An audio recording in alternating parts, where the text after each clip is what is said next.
много молодежи, очень серьезных, подготовленных. Надо просто усовершенствовать или в спорте, или в каких-то специальностях, как вот водитель, моторист. Работу по подготовке граждан по военно-учетным специальностям. На эту тему обсудили у главы региона. В настоящий момент в Назрановской районной больнице находится 44 пациента с коронавирусной инфекцией, 2 из которых в отделении реанимации. Болезнь еще не отступила, паниковать не надо, но и расслабляться рано. Статистика заболевших пока держится на среднем уровне.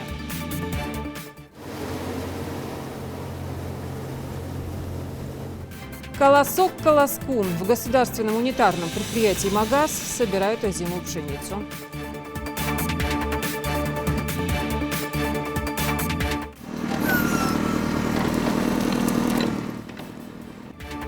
Новому водопроводу «Быть» в селении Барсуки по улице Гагиева решают коммунальные проблемы.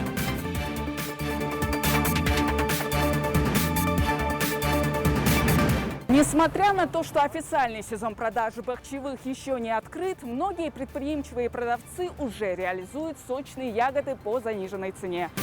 Арбуз как плод раздора. Продавцы зазывают спелым нитратным товаром, а потребители продукт не усваивают. Немного терпения.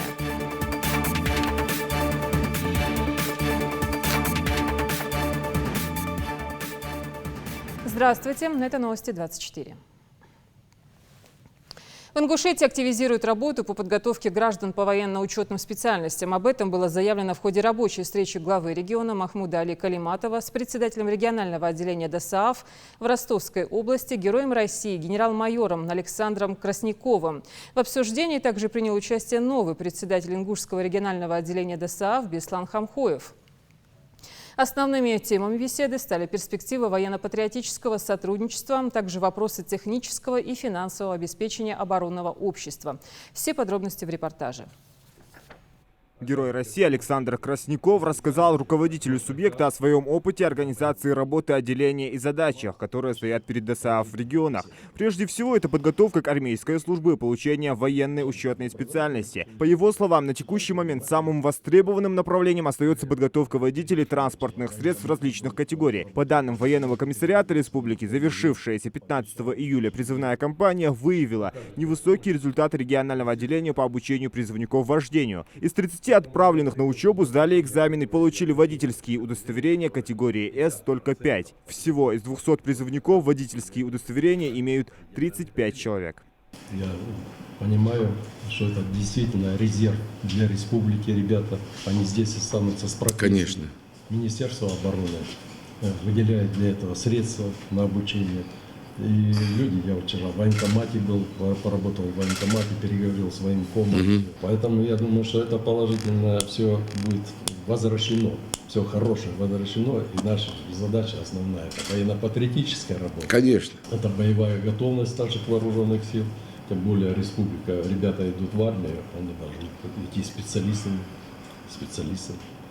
Поэтому мы по распоряжению председателя Центрального совета, я сюда прибыл, сказал, говорит, едь, разберись, окажи помощь, окажем помощь. Я думаю, что положение будет исправлено. По мнению Махмуда Али Калиматова, помимо выполнения государственного заказа на подготовку специалистов для оборонного и народно-хозяйственного комплексов страны, перед новым руководством и ДОСААФ стоит ряд задач, направленных на повышение значимости организации для населения, ее авторитетности и эффективности работы. Требуется усиление преподавательского состава мастерами военного дела, высококвалифицированными спортивными тренерами, включение в профориентационные процессы, проводимые с выпускниками школ и средних профессиональных учреждений, внедрение формата развития прикладных навыков, применимых как для службы, так и гражданской жизни, проведение оценки имущественного комплекса и перспектив его постепенного обновления. Я надеюсь, Александр Алексеевич, поддержка будет от вас. Что нужно от главы, вот я 2 руками буду поддерживать, потому что для нас важно это рабочие места, это профессиональная подготовка, потому что когда мне показали 100 человек готовили, потом снизили до 50, потом до 30. У нас нельзя так. На Кавказе, тем более, ребята стараются и будут стараться. Думаю, что Беслан Туганович человек заслуженный, боевой. Поэтому для меня очень важно, и я полагаюсь на него тоже, что он поднимет и авторитет этой организации, и значимость ее, и большое участие, чтобы принимал в общественной жизни у нас, спортивной жизни. Я это поддерживать буду всеми своими силами. Мы обсуждали вопрос, который касается подготовки к срочной службе и подготовки поступления в военное училище. Для нас это актуально сегодня. Много молодежи, очень серьезных, подготовленных, надо просто усовершенствовать или в спорте, или в каких-то специальностях, как вот водители, мотористы, автоэлектрооборудование. Они востребованы, они нужны, всегда были и будут. Тем более у нас совершенствуется армия, там и, наверное, надо и компьютерный, и айтишник, хорошего айтишника набрать, класс, чтобы был там компьютерный, обучать их, потому что электронику все переходит, и много в армии востребованность есть, сейчас много чего там полезного. Поэтому я надеюсь, что у нас все получится. Да, получится. Вот. Я говорю, с своей стороны, все, что возможно, мы будем помогать. Отдельно участники встречи обсудили возможность расширения перечня специальностей. Махмуд Али Калиматов добавил, что помимо подготовки водителей для вооруженных сил и других силовых структур республиканскому отделению ДОСААФ России необходимо обратить внимание на возможности, предоставляемые военно-морским флотом России. Зелимхан Калоев, Хусейн Гагиев, Юсуп Ханиев, Рахман Цуров. Новости 24. До начала одного из двух самых главных праздников в исламе, Курбан-Байрам, ровно 10 дней. Мусульмане готовятся к торжественной дате заранее. В этом году Гурб выпадает на 31 июля. До этого верующие начинают поститься и соблюдать обязательные предписания.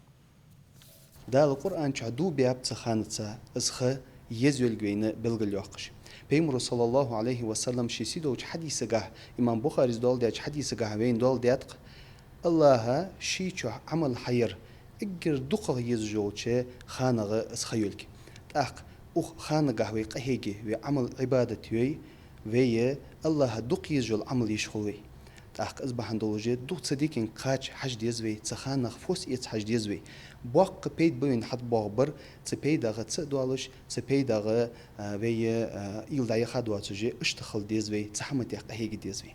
Так аста уханагаха تيش بقى دوج دول حملادرده مار قابرده مار قابر قا صحيح دوج دول حديث دوا وين از حتي قيبا چوتها قوس ق ات شرا جوجغ تيصرا دال سغداغان وقلك زل وق خيتم بتسن تق استا ابو داود ديتاج حديث قا بيمر صلى الله عليه وسلم و ذو الحجه بيته حلخج ايستينا مار قابش خنو يعني قمال دين دوين تق مار قابر قا يقي استا عرفت دي إسلق دوج دول دي بلغل خلوين تسدين چه مار قابر يعني بيمر صلى الله عليه وسلم حلق دوج دوج خنت شرايط يحت دوج شرا خدوج قنوشت كفارة دولجي تقنوخ سكت انوجي اسخلر دوج دوخاس يعني ديلوچنو عليه الصلاة والسلام تاخ نقع سنس قواش وغوش سقو وإيس دينه مار قابش سنس قواش نقع سنة تعرف الدينه تو مار قابجي اشتق اهيك ديزوي تو صولينا بيمر صلى الله عليه وسلم اخ خانچه تن عملي جولش صالح يوجز عملي جولش ستر دادوي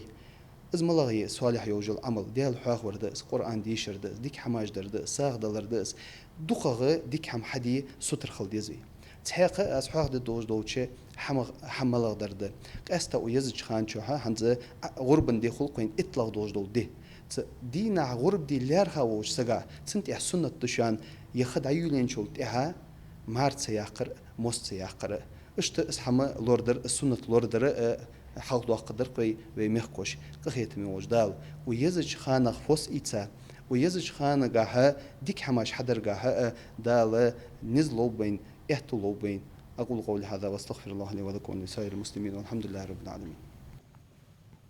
Глава Центра Гамалеи назвал приоритетных граждан для вакцинации от COVID-19. Прививать от коронавируса в первую очередь следует учителей, пенсионеров и тех, кто работает и живет в скучных коллективах.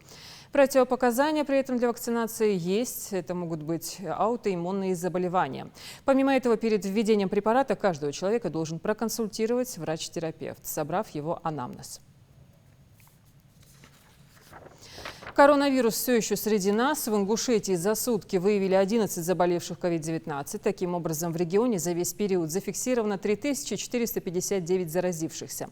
2607 человек выздоровели. Пиковые значения преодолены, но говорить, что эпидситуация благоприятная, пока еще рано. В Назрановской районной больнице находится 44 пациента, 2 в реанимации, 1 под аппаратом ИВЛ. Из красной зоны репортаж Светланы Томовой.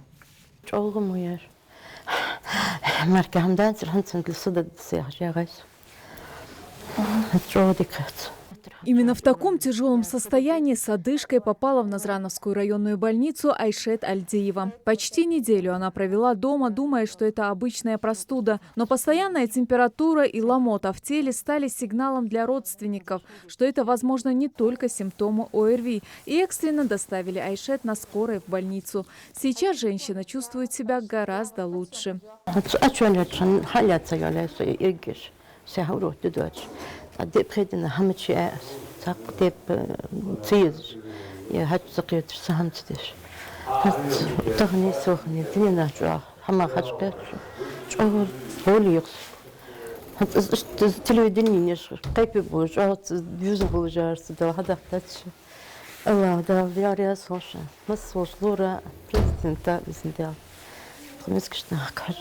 Гирихан Катиев уже 8-й день находится в больнице. Чувствуя слабость в теле, мужчина больше стал проводить время на свежем воздухе. Когда дыхание стало тяжелее, ночевал, признается Гирихан, во дворе под навесом. Те 2 дня прошли как во сне. Затем все же пришлось вызывать скорую. Сейчас состояние Гирихана намного лучше. Могу дышать полной грудью, признается он.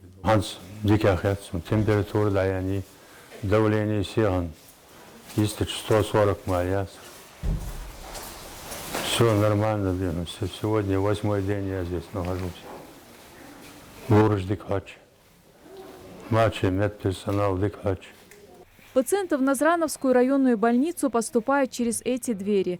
Первый осмотр проводят дежурные врачи. Главное, что необходимо сделать, это проверить сатурацию кислорода в крови. Это позволит понять состояние пациента в настоящий момент. В первую очередь пульс, затем сатурация. Простыми словами, это степень насыщения кислородом крови. Он необходим в приемном отделении, поскольку позволяет нам оценить тяжесть больного и определить его, в принципе, выставить ему показания для госпитализации. Немного со страхом спрашиваю, у меня все нормально? Да. Ну, у вас сатурация немножко понижена, это все естественно, поскольку вы сейчас находитесь в респираторе. Это в респираторе, это, в принципе, нормально. Вирус отступает, но не убит, признаются врачи. Около 3500 подтвержденных случаев COVID-19. Такова статистика в Ингушетии на 21 июля. В настоящий момент в Назрановской районной больнице находится 44 пациента с коронавирусной инфекцией, 2 из которых в отделении реанимации, 1 подключен к аппарату искусственной вентиляции легких. Лидия Богатырева в больнице находится со 2 июля. У женщины сахарный диабет. Как и остальные пациенты, она чувствовала слабость и недомогание. Не дождавшись улучшения, поехала делать КТ. Там и обнаружили двустороннее воспаление легких. Лидия признается, что благодаря нашим врачам она чувствует себя намного лучше. Правда, временами, как и сегодня, бывает одышка, потому необходимо бывает подключить кислород. У меня было состояние, я в средней тяжести поступила. Потом мне еще хуже было. Ну вот я выкарабкалась. Во-первых, благодаря Аллаху, благодаря этим врачам. Отношение врачей меня удивляет. 100 средний персонал, 100 старший медперсонал, 100 лечащий врач. Такие чуткие, такие внимательные. Я просто приятно удивлена.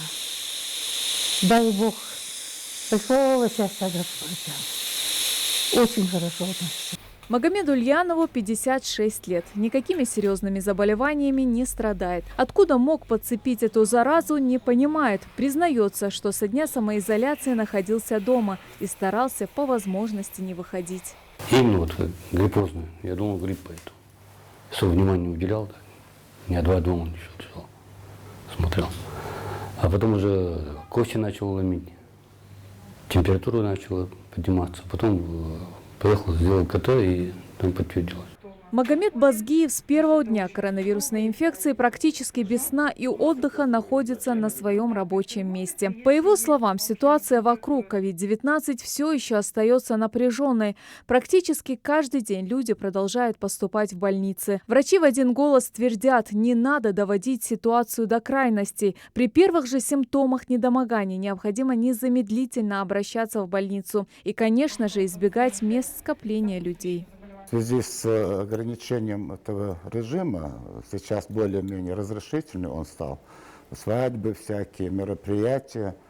Но хотелось бы обратить внимание на то, что после каждого воскресного дня, то есть мероприятия, которые проводятся, свадьбы, там такие мероприятия на отдыхе, на третий, на четвертый день, соответственно, вот периоду заражения коронавирусом, выявления его на третий, на четвертый день у нас появляются пациенты. Что хотелось бы, чтобы люди меньше все-таки контактили, соблюдали дистанционный режим, соблюдали масочный режим. Ведь на мероприятия свадебные никак не соблюдешь это все. Коронавирус не щадит никого. Среди больных как взрослые, так и самые маленькие. 13 детей с диагнозом COVID-19 проходят лечение и в детской республиканской клинической больнице. 4 из них находятся в реанимационном отделении, 2 на аппарате ИВЛ. По словам Лемки Кациевой, во многих случаях родители поздно обращаются за помощью к врачам, но специалисты делают все возможное, чтобы спасти малышей. На территории нашей республики сохраняется не очень хорошая тенденция, которая складывается в отношении детского населения. У нас вызывает тревогу наши дети, это груднички. Дети, как правило, чаще страдают те, у которых есть какие-либо пороки, и дети, которые выжидают время для проведения оперативного вмешательства. Это группа риска, и поэтому убедительная просьба будет к родителям: обращайте внимание на своих деточек. По словам замминистра здравоохранения, говорить о том, что болезнь осталась позади, очень рано. Благодаря вовремя принятым мерам властями региона удалось избежать в республике катастрофического развития событий. За всем этим стоит колоссальный труд врачей, среднего и младшего медперсонала. Правда, расслабляться еще рано. Есть необходимость соблюдать элементарные нормы санэпидрежима. Можно сказать, что на протяжении уже больше чем 3 недели мы регистрируем повышение обращаемости населения и увеличение количества стационарных больных, а это, как правило, больные со средней и с тяжелой степенью заболевания. На сегодняшний момент у нас находится больше 160 пациентов в наших стационарах республики. И среди них увеличивается количество тяжелобольных людей, которые находятся в реанимации. Мы тоже видим, как они в пропорциональной прогрессии, и их количество увеличивается. Несмотря на все погодные условия и мифы относительно того, что в жару ковид не передается, однако статистика – это вещь неумолимая, и мы видим, что количество больных в наших стационарах не уменьшается. По словам специалистов, в группе риска все еще остаются люди в возрасте. Именно они чаще всего погибают от тяжелой пневмонии. Легче всего болезнь переносят дети и молодежь. Медики призывают ради собственного здоровья и жизни близких важно при первых же симптомах вовремя вызвать участкового врача на дом и следовать строго его инструкции. Светлана Томова, Магомед Белокиев. Новости 24. Вынужденная пауза в проведении строительных работ ввиду эпидситуации привела к смещению графиков по сдаче нескольких социальных объектов. Об этом на расширенном совещании в правительстве региона сообщил министр строительства, архитектуры и жилищно-коммунального хозяйства Микаил Балахоев. Официальный срок окончания строительства школы на 320 мест в Карабулаке, установленный изначально на август текущего года, перенесен на конец года. Поликлинику на 300 посещений в смену в Сунже и новую школу на 704 места в прибрежно-парковой зоне столицы региона, возводимую по программе стимулирования развития жилищного строительства в Ингушетии, также планируется сдать до наступления 2021 года. В указанные сроки ожидается и завершение реновации школы номер 3 в Назране. Владимир Сластенин поручил проанализировать риски, которые могут возникнуть из-за переноса сроков работ по строящимся социальным объектам.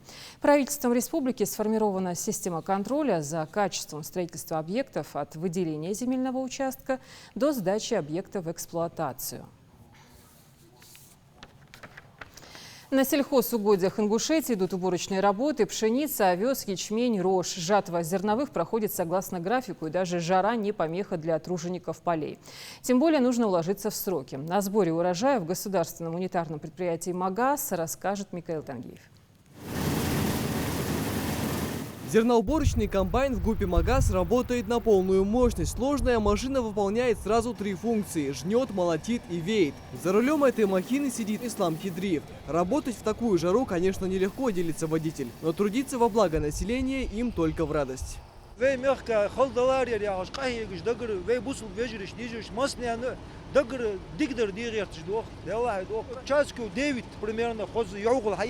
9 часов.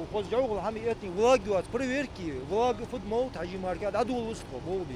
Хай аккуратно, хоз адул дали, дружно, хоз трейл безы, трейл был бы, ждох. Элитная пшеница сорта Танаис в этом году уродилась на славу, признаются аграрии. 150 гектаров были засеяны в сентябре прошлого года, и сегодня в группе пожинают плоды со своих полей. С 1 гектара получается собрать от 35 до 40 центнеров пшеницы.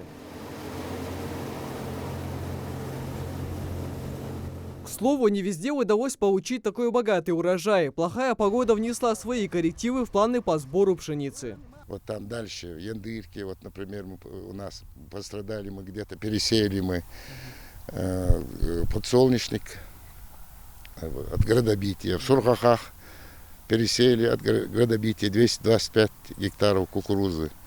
Мы нанесен ущерб, но все равно мы не сдались, быстро организовали, посеяли, пересеяли. Нельзя просто разбросать семена по полю и ждать, что колоски взойдут до небес. Будь то пшеница или ячмень, за озимами нужен тщательный уход. Речь идет о специальных удобрениях и лекарствах от всевозможных болезней. Очень важно перед сбором провести круговой обкос и пахоту. Это позволит уберечь близлежащие территории в случае пожара. Такие работы по сбору урожая проводятся по всему региону. Всего, значит, мы посадили, значит, на 19-20 годы 24 200 гектаров. Из них, значит, пшеница 11 тысяч, озимая, значит, тоже где-то озимая пшеница, из них 13 тысяч, озимый ячмень, значит, составляет где-то 11 тысяч. В региональном Минсельхозе создан уборочный штаб, где ежедневно обсуждается ход выполнения работ по сбору урожая. В этом году сельскохозяйственная отрасль планирует получить более 40 тысяч тонн урожая озимых культур. Что касается ГУПа «Магаз», то здесь хотят завершить все работы уже в конце этой недели. Микаил Тангиев, Майрбек Миржоев, Новости 24. Жители улицы Гагиева в Барсуках ждут перемен. Точнее, они уже настали. Сейчас там вовсю ведутся работы по прокладке нового водопровода. Это делается по программе устойчивого развития сельских территорий по линии Министерства сельского хозяйства и продовольствия Ингушетии. Ну а дальше обещают разобраться с дорогами. Микаил Тангиев расскажет.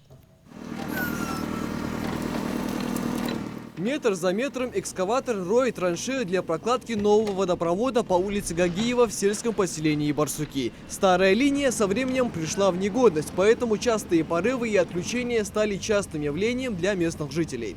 Ну а с наступлением жарких деньков проблема только усугубилась. Временные неудобства во время работ не помеха, уверяют жители. Куда важнее конечный результат. В 1957 году я не соус. Это дохнаш диктарыч. Yığı, iğrini. Vak var, hak edirsin, sıkıyda çıdotuz. Yığı yuduz. Kılım diye kat, dal sağ doğru dedik diye kat, ya boğ liyelbet şu. İriz doluz, мяш, год заходвей. Протяженность улицы Гагиева 500 метров. Именно на такое расстояние и протянут новый водопровод. О его качестве переживать не придется. 110 мм в диаметре и пропускная способность в 11 атмосфер обеспечит жителей нужным количеством воды. Живу я на этой улице 25 лет. За это время меняли один раз эту воду. Хотелось бы поблагодарить тех работников, которые сегодня эту воду меняют, так как каждый раз, когда меняли эту воду, создавались проблемы. Помимо укладки трубы, здесь также будут ставить колодцы, устанавливать гидранты и новые задвижки. Работы по укладке водопровода ведутся согласно программе устойчивого развития сельских поселений по линии Министерства сельского хозяйства и продовольствия Ингушетии. Труба чистая, она санитарная, чистая труба, специальный сплав, это специальный сплав для воды, для питьевой воды. После того, как эту трубу мы положим, Скорее всего, да, по этой улице, пройдет, асфальтированная будет эта улица. А труба это гарантия 50-60 лет. После того, как мы асфальтируем эту улицу, и местное население сами выйдут, при дворе свои почистят, приведут в порядок, деревья посадят. Будет красиво, чисто, аккуратно. Нет, вам не послышалось. После прокладки водопровода местные власти обещают заасфальтировать дорогу и привести улицу в порядок. А перед этим еще нужно закрыть вопрос водной артерии. К слову, это планируют сделать уже в текущий четверг. Михаил Тангиев, мэр Бекмиржоев, Новости 24. С 20 июля в России запустили программу по переводу автомобилей с бензина на газ. Государство обеспечит автомобилистам меры поддержки в виде субсидирования из бюджета 60% от стоимости переоборудования. Кроме того, компания «Газпром» в рамках маркетинговых программ своей дочерней компании «Газпром» газомоторное топливо субсидирует еще 30%. Владельцам авто останется оплатить всего 10%. Согласно программе, траты автовладельцев на топливо должны снизиться на 60-65% при переходе на газ. Роспотребнадзор предупреждает, что с дегустацией арбузов и дынь лучше повременить. Высоки риски приобрести нитратный продукт, что не лучшим образом скажется на здоровье. Сотрудники надзорного ведомства регулярно проводят рейды по местам продажи бахчевых. На одной из таких проверок побывала наш корреспондент Хава Газикова. Несмотря на то, что официальный сезон продажи бахчевых еще не открыт, многие предприимчивые продавцы уже реализуют сочные ягоды по заниженной цене. Предупредить о возможных неприятных последствиях от их употребления берутся сотрудники Роспотребнадзора. Одна из таких продавщиц, Нахида Миржоева, за прилавком торгует давно. До этого продавала овощи и фрукты, а в этом году решила заняться торговлей арбузами и дынями. На вопрос, почему нет сопроводительных документов, отвечает просто – не знала. Это не рано, нормальное время уже. А вы не знаете, что сезон будет только в сентябре? Нет, везде это уже арбуз уходит уже. Везде уходит это. Вы не знаете, что нельзя их сейчас? Я не слышала ничего. И таких, как она, не знающих об элементарных правилах торговли бахчевыми, не один десяток. Документ никто не даешь, девушка. А вы не можете попросить у них? Попросить, я не знаю, никогда так по документам не работает. А сейчас после этого можно документ готовить, взять. Хранить сами арбузы и дыни нужно на специальном поддоне с сеном, а также накрыть тентом, чтобы избежать попадания прямых солнечных лучей и ни в коем случае не покупать бахчевые частями или с надрезами. Мы видим, что реализация происходит у обочины дорог. Это недопустимо. Это и должен быть сам муниципальный контроль совместно с участковой службой. Должны быть отведенные места для реализации данного продукта. То есть, где им вздумается, где заблагорассудится, не должны они стоять. Они должны стоять на отведенном месте. Справка лабораторной экспертизе – главный документ, который должен быть на руках у всех продавцов. Но, как выявил сегодняшний рейд, безответственность наблюдается не только у продавцов, но и потребителей. Ведь сопроводительных документов никто особо и не требует. Вводим анализ на наличие нитратов и паразитологии на наличие яйцеглиста. Если они не соответствуют всем стандартам и техническим условиям, мы выписываем предписание и направляем их индивидуальным предпринимателям, то есть продавцам этих ягод. Если соответствует, то они могут и дальше реализовывать свои товары. А между тем врачи предупреждают, есть немалый шанс получить пищевое отравление, ведь основная опасность покупки арбузов и дынь в такой ранний сезон кроется в содержании в них солей тяжелых металлов, нитратов и пестицидов. Но последствия, высокие температуры, интоксикация, иногда для детей это очень плачевно заканчивается. Учитывая, что мы еще иногда можем этот разрезанный арбуз не всегда доесть, потом приходим к нему еще раз. Это вообще вдвойне страшная картина. Практически каждый знаком с простыми правилами для выбора идеального арбуза. Это кожура без трещин, глухой звук, а также сухой хвостик. Однако узнать количество содержащихся нитратов в сочной ягоде по этим признакам никак не удастся. Именно для этого и нужно запрашивать сопроводительные документы. Хава Газикова, Магомед Белакиев, Новости 24.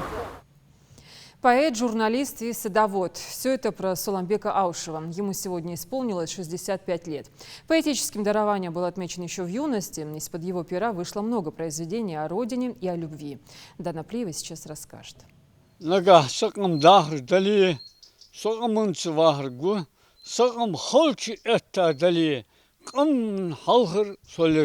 Большинство своих стихов Суланбек Аушев посвятил родному краю и любимому народу, стойко принимавшему все невзгоды, выпавшие на их долю. В свой день рождения мастер пера согласился приобщить зрителей к собственному творчеству. Сегодня ему исполняется 65 лет. 40 из них он отдал поэзии.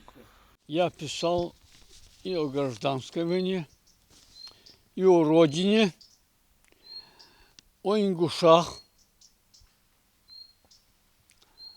о тружениках сельского хозяйства, о любви и обо всем хорошем, что может сказать поэт.